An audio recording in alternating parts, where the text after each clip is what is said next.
Hi, I'm Case Spivey. Today I wanted to talk about decision making, and I was going to try and relate it a little bit to revision. I was thinking a lot about making decisions and deciding to do things, especially when it comes to big things like dietary changes. I made a big decision this year to stop eating meat for the most part, and it's something I couldn't have done when I was younger. You have to hit a point in your life where you're like, yes, this is the correct thing for me to try right now. This is something I'm capable of. This is something I can enforce on myself, and the people around me will respect and help me enforce. And there are a lot of things that you make decisions like this about in your day-to-day life. Diet is one of them. Getting more exercise can be one of them. Writing can be one of them. Sitting down to write, making the decision to sit down and get your writing done. Deciding to go ahead and revise, how you revise. All of these are things that you decide actively.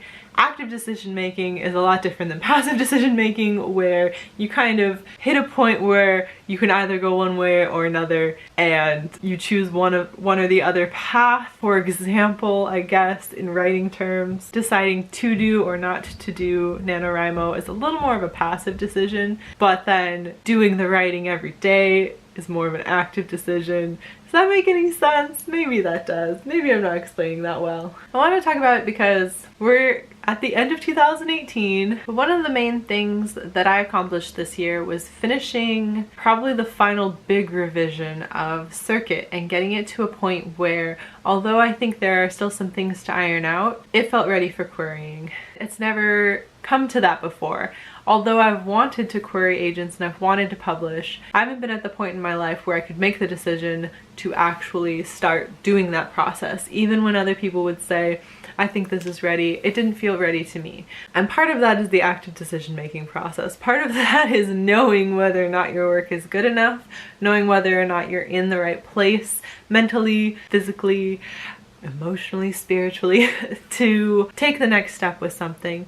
And sometimes it's just being ready to make that decision, to take that step. And I think there's a lot of pressure, especially for younger writers, or especially for newer writers, to sort of push past themselves, push hard, try and get more words in, try and get published sooner, try and do more and more and more work, and you pile up with these things, make more and more connections, get more and more followers, everything is more and more and more and more. And part of the active decision-making process, because some of it is passive decision-making where you're like, yes, I need to hustle, hustle, hustle, push, push, push. But some of it is figuring out where your limits are. And part of decision making is looking at your capability, looking at where you are right now, either deciding that that's good enough or that the work that you're doing now is sufficient for where you need to be later, that you don't need to exhaust yourself or burn yourself out, drive yourself crazy in order to get there, that you don't need to be hustling for more and more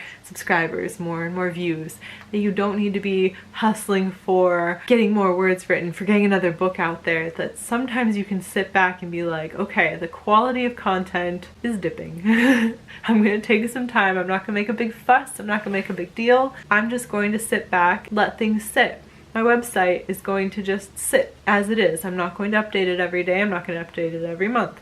Right now, there's no new content, so there's no new content. People who find me will find me. People who don't find me don't find me.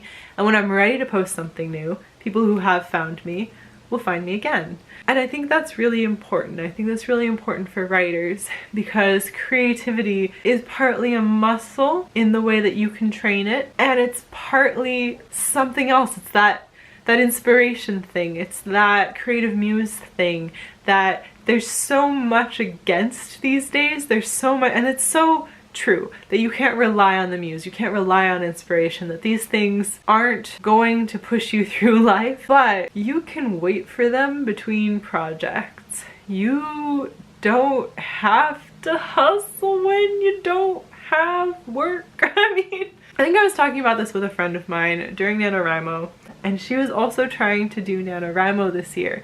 And she was telling me about finally to talk with a therapist, and they were like, are you just doing more work at home? Are you coming home from work to work more? And sometimes you are just coming home from work to work more when you're a creative person.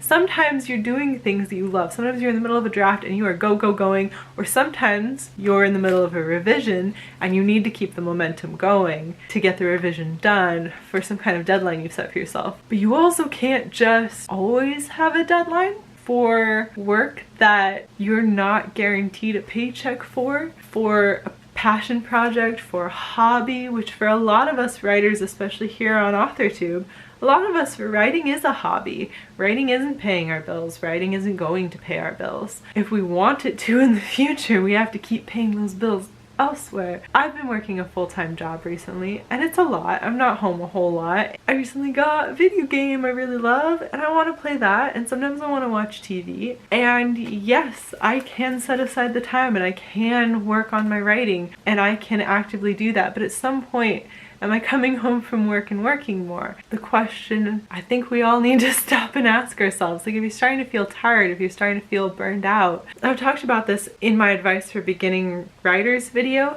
that sometimes waiting for inspiration is the thing you need to do.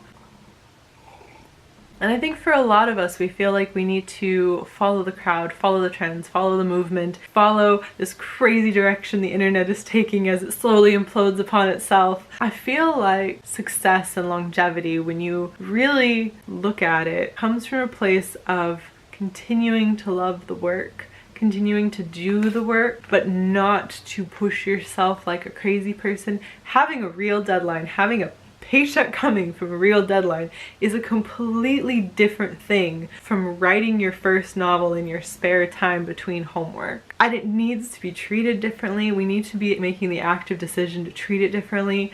You don't need to be on the internet hustling and trying to find followers and like going through and what is the thing? We like constantly deleting things so that it looks like your page is like very professional all the time, like on Twitter even. I don't know, I feel like it's a decision that you can make, and some people are very good at that and some people enjoy doing that, but you need to know where your limits are. You need to actively move toward creating a lifestyle that's sustainable for you, creating a pace that's sustainable for you, that when you're working a full-time job and you have 1.5 days off every week, that if you want to finish watching your TV show, you don't create a huge fester of guilt for yourself for not getting the writing done on one of your only days off, that you don't feel guilty about trying to fit in extra work on top of all your homework. If you skip a day because you have so much homework and you just wanted to lie in front of the TV and watch a TV show afterwards instead of continuing to actively use your brain, that you're not creating this fester of guilt about it, that when the time for things comes for them to happen, the options will all be there in front of you, and one of them will feel obvious, one of them will feel doable,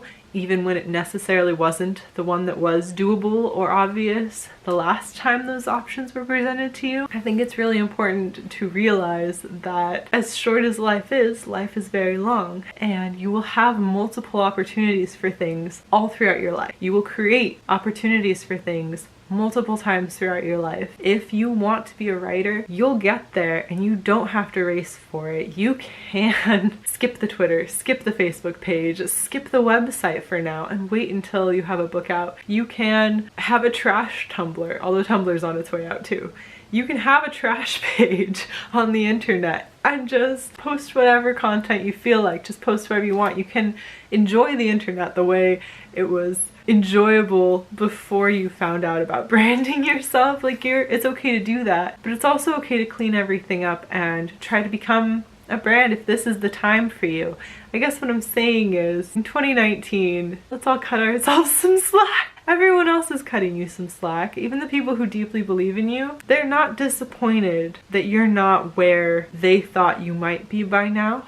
And you don't need to be disappointed that you're not where you thought you might be by now. 10-year-old you isn't disappointed that you're not a megastar, famous, published author. 10-year-old you is looking at all the other things you've accomplished and being like, wow, I'm gonna do all of that? So this started off being about decision making and turned out kind of inspirational, I guess. Anyway, Happy New Year. I guess this is my last video of this year. I'll see you again in 2019. Good luck to all of us. Bye!